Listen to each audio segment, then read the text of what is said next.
웨비나 맛집 슈어다이트 라이브에 오신 여러분을 환영합니다. 저는 기업 IT 담당자 커뮤니티 슈어다이트의 장도환이고요. 오늘도 이렇게 많이 참여해 주셔서 정말 감사드립니다. 오늘은 멀티 클라우드 환경에서 규제를 준수하는 손쉬운 암호화 및 암호키 관리 방안이라는 주제로 웨비나를 준비했습니다. 퍼블릭 클라우드로 기업 IT 인프라의 일부 혹은 상당 부분을 이관해서 운영하는 기업들이 상당히 많다는 것은 이제 더 이상 놀랄만한 이야기가 아닙니다. 당장 저희 쉐어드 IT만 해도 AWS에서 서비스를 운영하고 있으니까요. 그런데 클라우드 덕분에 기업들의 인프라 관리 편의성 증가로 소위 그 변화에 빠르게 대응할 수 있는 기업의 민첩성이 증가한 것은 사실이지만 보안 이슈 때문에 기업의 중요한 데이터들은 클라우드로의 이관을 주저하는 곳들이 많은 것이 사실입니다. 그래서 클라우드에서 운영되는 워크로드, 서비스들의 데이터를 안전하게 보호할 수 있는 보다 근본적인 대책이 필요할 텐데요. 그것이 바로 데이터 암호화라고 할 수 있습니다. 그래서 오늘 웨비나에서는 클라우드에서 운영되는 다양한 워크로드를 통해 생성되는 데이터를 암호화해서 안전하게 보호하고 암호화에 사용되는 키를 간편하게 관리함으로써 데이터 보안 이슈를 빠르게 해결함으로써 클라우드가 제공하는 혜택을 온전히 누릴 수 있는 방안을 소개하고자 합니다. 그럼 본격적으로 세션을 진행하기 앞서서 오늘의 발표자를 먼저 소개하겠습니다. 엔트러스트 마건일 차장님을 소개합니다. 박수 부탁드립니다. 안녕하세요. 엔트러스트 마건일입니다. 네, 반갑습니다, 차장님. 이번 세션 주제는 이제 멀티 클라우드 환경에서 규제를 준수하는 간편하고 손쉬운 암호화 및 그 암호화에 사용되는 키를 안전하게 관리하는 방법에 대해서 설명을 드릴 거고요. 네. 자세한 설명에 앞서서 간단하게 저희 회사 소개를 드리고 이번 세션을 시작하도록 하겠습니다. 네, 아마 아시는 분들은 아시겠지만 엔트러스트의 그 바뀌기 전 이름이죠. 그 엔사이퍼 시큐리티. 그 이름으로 아마 기억하시는 분들도 계실 텐데 엔트러스트로 사명이 바뀌었다고 알고 있습니다. 이게 네네. 언제 이렇게 바뀐 건가요? 엔트러스트로 사명이 바뀐 지는 한 저희가 2년 정도 아, 됐고요. 2년. 왜냐면 저희가 기존의 회사에서 네. 따로 분사가 된 이후에 네. 엔트러스트라는 글로벌 카드 발급 및 PKI 회사에 네네. 합병이 됐어요. 아, 네. 네. 그래서 이제는 기존에 이제 엔사이퍼라는 이름 대신에 네. 엔트러스트라는 회사 그룹 소속으로 이제 네네. 활동을 하고 있죠. 알겠습니다. 네. 그래서 엔트러스트에 아마 생소하신 분들이 좀 있으실 거예요. 네. 근데 엔트러스트라는 회사는 이제 글로벌 회사고요. 주요 판매되는 이제 상품으로는 대형 카드 발급, 저희 신용카드, IC 카드. 네네. 그러니까 대부분은 이제 저희 엔트러스트의 카드 발급 하드웨어를 통해서 발급을 되고 있고 실제로 대부분의 이제 메이저 금융사들은 저희 엔트러스트 카드 발급을 통해서 발급을 해오고 있어요. 50년 이상 저희가 제조를 해오고 있고. 그럼 기존의 금융권에서는 되게 유명한 기업이겠네요. 네, 금융권에서는 이제 카드 발급 쪽에 봉사하고 계신 부분들은 다 알고 계시죠. 네네. 네, 그리고 사실 PKI 관련해서도 글로벌하게 이제 PKI 솔루션들을 많이 판매를 하고 있는데 사실 국내는 이제 많이 활동을 못 하고 있어요. 왜냐하면 국내는 워낙 잘하시는 국내 로컬 PKI 회사분들이 많기 때문에 저희가 아직 국내에서는 PKI 쪽보다는 이제 카드 발급기 쪽이랑 또 이제 저희가 이제 엔사이퍼에서 가져온 이제 HSM 사업을 주로 하고 있죠. 네. 그러면 비즈니스 모델 자체는 이전에 엔사이퍼와 비교해서 크게 달라지지 않았다라고 봐도 되겠네요. 네, 기존의 엔사이퍼에서 이제 HSM을 가져온 저희 부서는 이제 기존과 마찬가지로 계속 HSM을 중심으로 한 비즈니스를 계속을 하고 있고요. 이 HSM이 중심이긴 하지만 오늘 설명해 드리는 것처럼 이제 앞으로 클라우드 쪽으로 많은 기업들의 인프라가 이동하고 있잖아요. 그래서 저희가 최근에 이제 그 클라우드 암호화 솔루션을 최근에 합병을 했어요. 그래서 HSM뿐만 아니고 클라우드 암호화 솔루션도 같이 비즈니스를 시작하고 있습니다. 네네, 알겠습니다. 그래서 저희 회사는 설명해 드린 것처럼 이러한 비즈니스를 하고 있고 글로벌하게 뭐 1,500명 이상 그리고 연매출 한 1조 정도 하고 있습니다. 회사 소개는 여기까지 간단하게 하고 넘어갈게요. 알겠습니다. 그쵸. 전 세계적으로 진짜 이런 데이터에 대한 규제, 반드시 준수해야 되는 그런 규정들 이런 게 진짜 다양한 것 같습니다. 네, 일단 처음으로 이제 저희가 시작하고 싶은 말은 여러 가지 데이터들을 기업들이 운영을 하고 있잖아요. 지금 이제 최근은 이제 모든 기업들이 고객의 데이터를 어떻게 잘 관리를 하고 그걸 이용해서 어떻게 비즈니스 이익을 창출하고 이게 이제 관건이 되었죠. 관건 중에 하나인데 그만큼 이제 거기에 대한 그 관리에 대한 규제도 많이 생겨나고 있고 기존의 규제도 많이 강화되어 왔죠.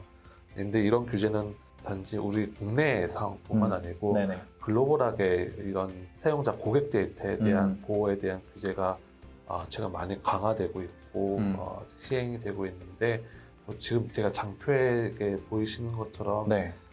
그 중에 금융권에 대해 규제만 일부 가져왔음에도 불구하고 네. 상당히 한 10개 정도 되네요. 네, 글로벌하게 많은 규제들이 있어요. 특히 이 중에서 국내랑도 연관이 되어 있는 규제는 2개 정도 뽑을 수 있는데 하나는 제일 위에 GDPR 네네. 이랑 그 바로 밑에 PCI DSS라는 규제가 있습니다. 네. GDPR은 많이 들어보셨을 거예요. 네, 워낙 유명하니까요. 네. 개인정보보호 규제법으로. 그렇죠. 유럽 쪽에 네. 고객사를 두고 있는 네. 회사라면 반드시 따라야 할 암호화 규제죠. 네네. 그래서 GDPR 같은 경우는 특히 페널티가 좀 강력합니다. 네, 만약에 이제 규제를 따르지 않고 고객의 데이터를 누출했을 경우 페널티가 보통 글로벌 매출의 4%. 와, 어마어마하네요. 네, 또는 한 300억 가량. 네, 300억 또는 4% 중에 높은 쪽으로 이제 높은 쪽으로? 네, 낮은 쪽이 아니고 야. 높은 쪽으로 이제 벌금을 매기거든요. 최소 300억이라는 얘기잖아요. 그렇죠. 그러니까 글로벌 매출 4%가 만약에 300억이 안 되면 네네. 300억이 돼야 됩니다. 네네. 야, 네. 네. 그 정도로 이제 강력하게 규제를 하고 있어요. 네. 그렇기 때문에 이제 모든 기업들이 GDPR 유럽 쪽 고객 데이터를 가지고 있으면 네. 따라야 되는데 그리고 밑에 보는 PCI DSS 같은 경우도 마찬가지로 이제 페이먼트 카드 인더스트리에서 사용되는 규제이긴 한데 네. 카드 정보나 이런 것들을 가지고 있을 경우 반드시 암호화를 해야 된다는 또 규제를 가지고 있고 국내에서도 메이저 카드사들은 이 PCI DSS 규정에 맞게 여러 암호화 장비 같은 경우 운영을 하고 계세요. 네. 간편 결제 같은 경우도 네. 이제 글로벌 트랜잭션을 일으킨다면 역시나 PCI DSS 규정을 준수하고 계시고요. 근데 이제 기존에는 이런 여러 가지 암호화 이런 규제를 만족하기 위해서 데이터 암호화는 기본이었거든요. 네. 기본적으로 데이터 암호화는 반드시 있었어야 됐어요. 단순히 이제 DB 암호화뿐만 아니고 비정형 데이터까지도 다 암호화를 했어야 됐고. 근데 이제 이것들이 기존엔 잘 지켜져 왔는데 문제는 클라우드로 이제는 인프라들이 많이 넘어간다는 문제였죠. 기업들이 이제 많은 데이터, 자신의 인프라들을 여러 가지 융통성이나 확장성이나 비용 절감적인 측면 때문에 기존의 인프라들 다 마이그레이션 하고 있어요. 그래서 특히 스타트업 같은 약간 작은 규모 회사들은 온프레미스에서는 아예 자기 안 쓰죠? 아예 없습니다. 네네. 다 클라우드. 네, 그렇죠. 네, 놓고 있고 최근 금융권 같은 경우도 금융권 같은 경우는 사실 이제 글로벌 클라우드 사업자 서비스는 사용하지 못하지만 국내 클라우드를 통해서 이제 옮겨가고 있어요. 조금씩 조금씩 정도는 아니지만 그런 상황에서 그러면 어쨌든 클라우드를 옮겨가더라도 암호화 요건이 없어지는 건 아니거든요. 그렇죠. 오히려 더 고려해야 될 부분이 더 많아지게 돼요. 데이터에 대한 관리 주체가 이제는 클라우드 쪽에 있는 거니까 뭔가 어떻게 보면 덜 신경 쓰게 될 수도 있을 것 같아요. 근데 그렇게 덜 신경 쓰면 안 되는 거잖아요. 네, 맞습니다. 게다가 클라우드를 한쪽의 클라우드만 사용하는 게 아니고 클라우드도 지금 과도기잖아요. 물론 이제 글로벌 CSP를 외부 클라우드를 여러 개 쓸 수도 있고 공공 퍼블릭 클라우드를 또는 하이브리드 클라우드라고 해서 온프레미스랑 클라우드랑 같이 혼용해서 운영을 할 수도 있어요. 그렇죠. 네. 그렇게 되면서 이 암호화에 대한 그 여러 가지 고려사항이 새롭게 기존에는 없던 고려사항들이 새롭게 필요해진 부분들이 있죠. 그럼 뭐 하이브리드 클라우드를 사용하는 곳이라면 온프레미스에도 암호화를 해야 되고 클라우드에도 암호화를 해야 되는 그런 니즈가 이제 생기는 거겠군요. 네. 그러면 이제 클라우드에 자신의 데이터를 넣고 암호화를 해야 되는데 그럼 클라우드가 예를 들어서 아마존이나 뭐 마이크로소프트 애저나 넘어갔을 경우 이들 CSP에서 내 데이터에 대해서 다 책임을 져줄 것인가 이들이 안전한 그 인프라를 다 제공할 것인가에 대해서 생각을 해봐야 되는데 그러면 이제 보안관리자가 처음으로 이제 고려해야 될 부분이 바로 이 공동 책임 모델이라는 부분을 반드시 처음 고려를 하셔야 돼요. 이 부분은 진짜 상당히 오해? 뭐 잘못 생각하고 계신 분들이 정말 많은 것 같아요. 네. 클라우드에 데이터 있으면 클라우드 회사에서 알아서 다 해주겠지. 그렇게 생각하시는 분들이 정말 많더라고요. 네네네. 맞습니다. 근데 그게 아니잖아요. 네. 각 클라우드에선 입장을 정확하게 명시를 하고 있어요. 네네. 나는 어디까지만 보장을 한다 네네. 라고 명시를 하고 있는데 그게 이제 보통 Shared Responsibility 모델이라고 해서 사용자와 클라우드 간에 공동으로 책임 모델을 정확히 선을 긋는 거죠. 정확히 명시를 난 어디까지 책임진다 명시를 하는 건데 네. 뭐 사실 이건 클라우드마다 조금씩 다릅니다. 국내 클라우드는 또 다르고요. 네. 그런데 보통 이제 대표적으로 애저랑 AWS를 보면 네.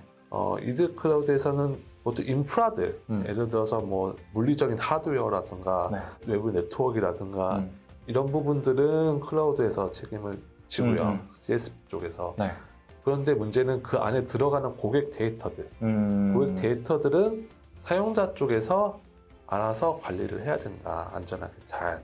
이라고 해서 이거는 커스터머 쪽의 책임이다라고 명시를 하고 있어요. 그래서 다른 부분들은 조금씩 차이가 날지언정 모든 클라우드 서비스 사업자들이 이 데이터에 대해서는 사용자 데이터에 대해서는 사용자 책임이라고 명시를 하고 있어요.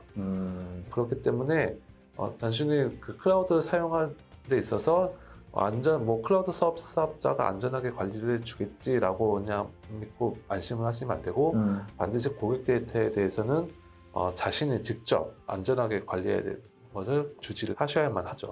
네. 일반적으로 클라우드에서 뭔가 서비스를 운영한다라고 생각을 해보면 그 클라우드에서 운영되는 서비스에서 뭔가 데이터가 발생을 했어요.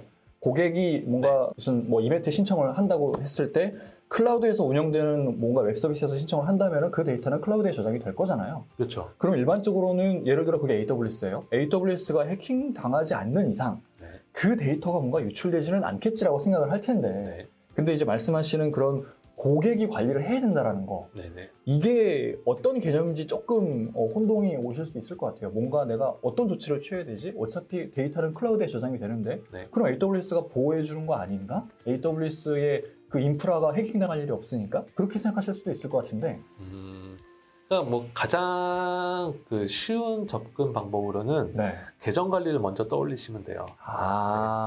내 계정에 만약에 내 부주의에 의해서 탈취됐을 경우 그러면 그 계정을 통해서 사용자 스토리지에 접근을 할 수가 있잖아요. 불법적인 해커가. 그렇게 되면은 만약에 거기에 데이터가 그냥 평문으로 다 띄어져 있거나 별도의 접근제어가 되어 있지 않을 경우 그 계정을 통해서 다 탈취가 가능하겠죠. 그래서 사실 클라우드 보안을 이야기할 때 가장 핵심 중에 하나는 물론 지금 오늘 얘기할 암호화된 이야기도 있지만 첫 번째는 사실 미스컨피그레이션이라고 해가지고 설정을 잘못했을 경우 사용자의 귀책에 의해서 어떤 데이터 브리치가 발생될 수 있는 거죠. 야, 그럼 클라우드에서는 우리는 이만큼 안전한 인프라와 너네가 안전하게 보호할 수 있는 기능을 제공을 하고 있어. 근데 너네가 설정을 잘못해서 뚫린 거야. 그래서 유출이 된 거야. 이건 우리 책임 아님? 그렇습니다. 이런 식인 거네요. 그러면은 우리는 이게 해커의 공격을 어쨌든 100% 막을 수는 없을 거니까 해커가 들어왔다 한들 그 데이터에 접근할 수 없는 뭔가를 수단을 마련을 해야겠네요. 아니면 데이터에 접근한다 하더라도 암호화돼갖고 못 보게 한다던가 그런 조치를 우리가 취해야 된다. 그런 거네요. 그래서 최소한의 방어는 해놔야 된다. 어느 정도 대비책은 세워놔야 되고 일단 그 가장 기본적인 그 대비책 중에 하나가 바로 암호화죠. 네네네.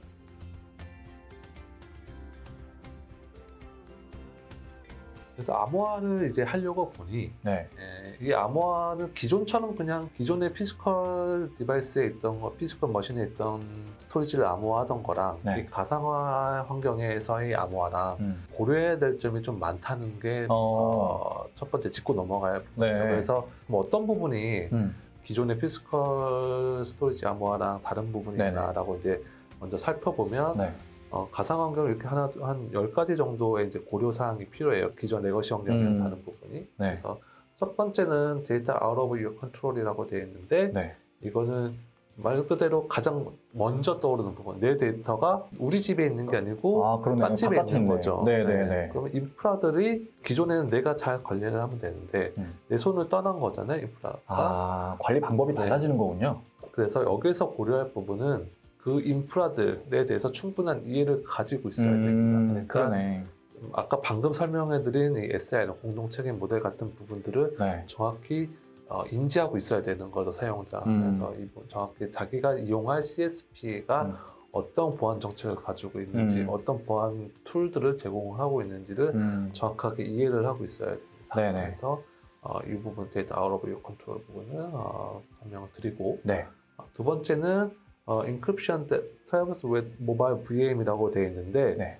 이 부분은 기존에는 그냥 하드디스크 같은 네네. 것들이 그냥 꼽혀 있었죠. 그쵸, 꼽혀 그쵸. 있었고 이것들 사실 피지컬 서버가 특별히 이동할 일이 없었어요. 그쵸. 네, 네. 그냥 꼽히면 그 꼽힌 채로 계속해서 네, 그냥 네. 사용이 됐던 건데 네. 이게 이제 클라우드 환경 또는 프라이빗 클라우드 환경으로 오면 여기저기 이동하는구나. 디스크 이미지들은 네. 여러 가지로 이동을 하게 돼요. 네, 쉽게 이동이 가능합니다. 네. 예를 들면 하이브리드 클라우드 같은 경우는 온프레미스에서의 사용을 하다가 이게 자신의 퍼블릭으로 또 퍼블릭으로도 가기도 하고 네. 퍼블릭이 있던 게 다른 이제 클라우드 CSP를 사용하기 위해서 또 다른 클라우드를 익스포트해서 다시 저쪽으로 네. 그럴 수 있죠. 그래서 데이터가 기존의 피지컬 환경이랑 다르게 계속해서 이동이 가능한 부분이 있거든요. 네네. 근데 문제는 이게 기존에는 이동할 일이 없어서 고려되지 않았지만 이게 이동할 때 가장 큰 고려사항 중에 하나는 기본적으로는 다 복화돼서 이동이 되어야 돼요.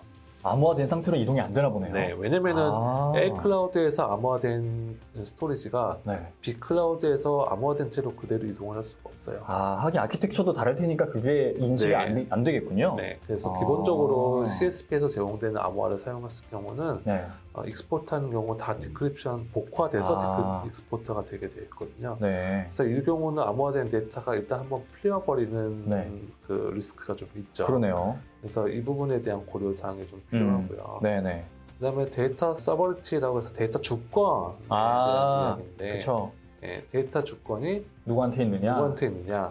즉 이거 데이터 주권은 결국은 키에 대한 주권이랑 일맥상통하는 얘기입니다. 그 복화하기 위한 키를 네. 내가 관리하냐, 저쪽 클라우드에서 그렇죠. 관리하냐. 보통 이제 이 오너십에 대한 문제 때문에 네.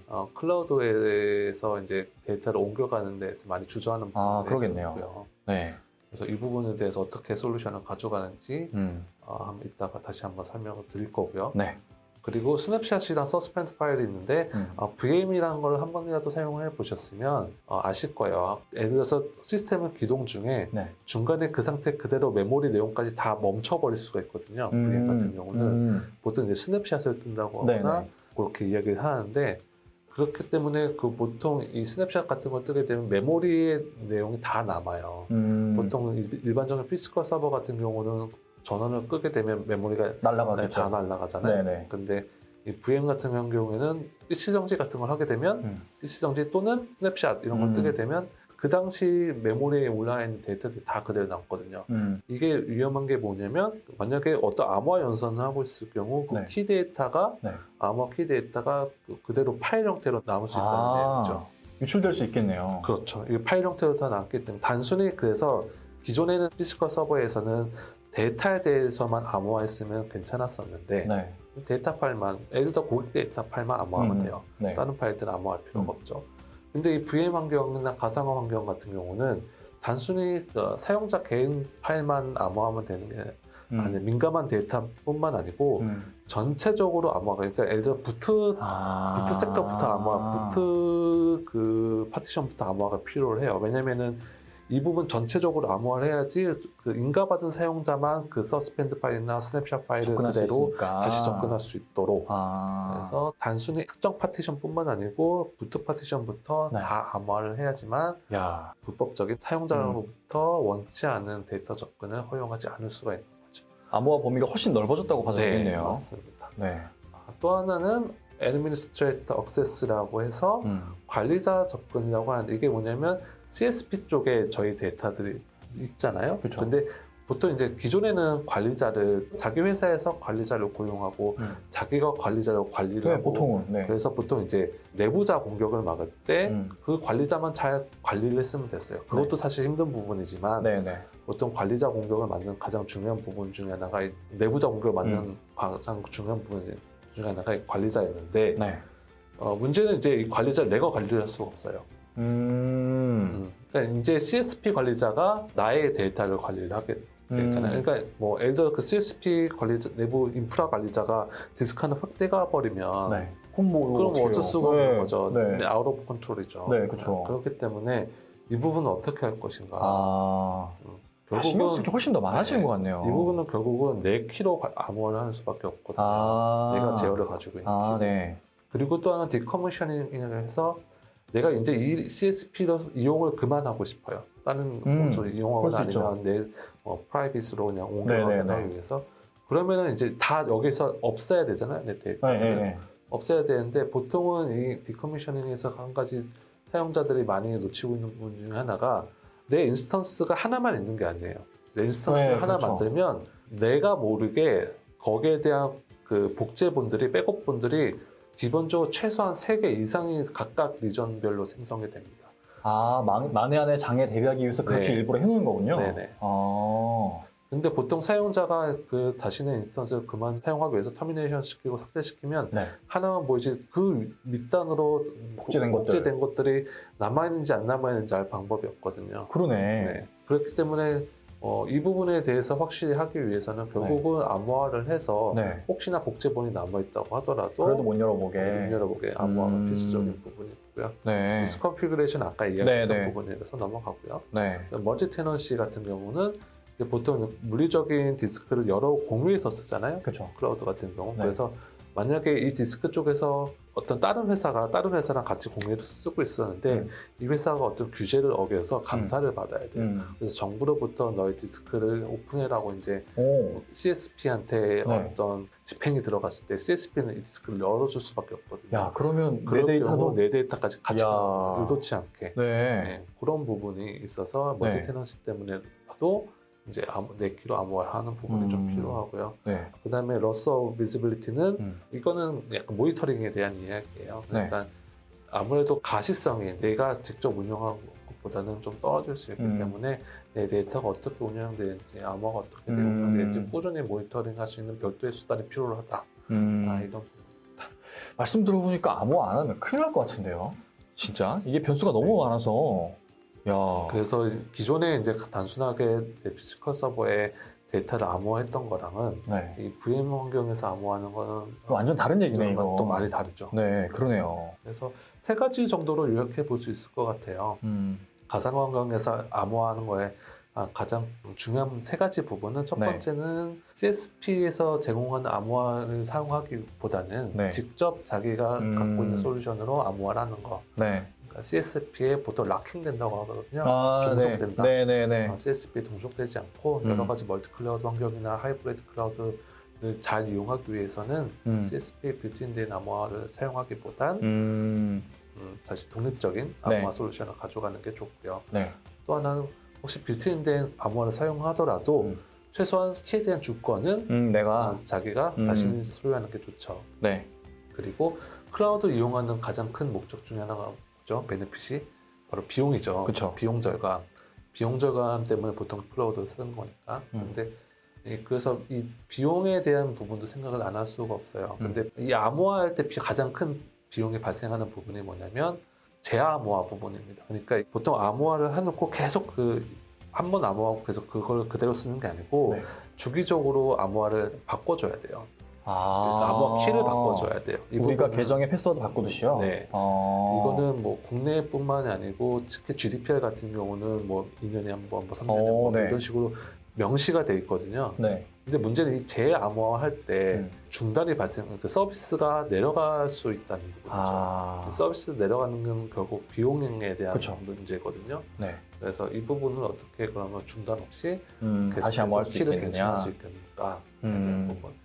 이 3가지 부분이 이제 VM으로 가상 환경으로 또는 멀티 클라우드 환경으로 넘어갈 때 저희 암호화할 때 가장 중점적으로 생각해야 되는 부분이 아닌가 저는 그렇게 생각을 하고요.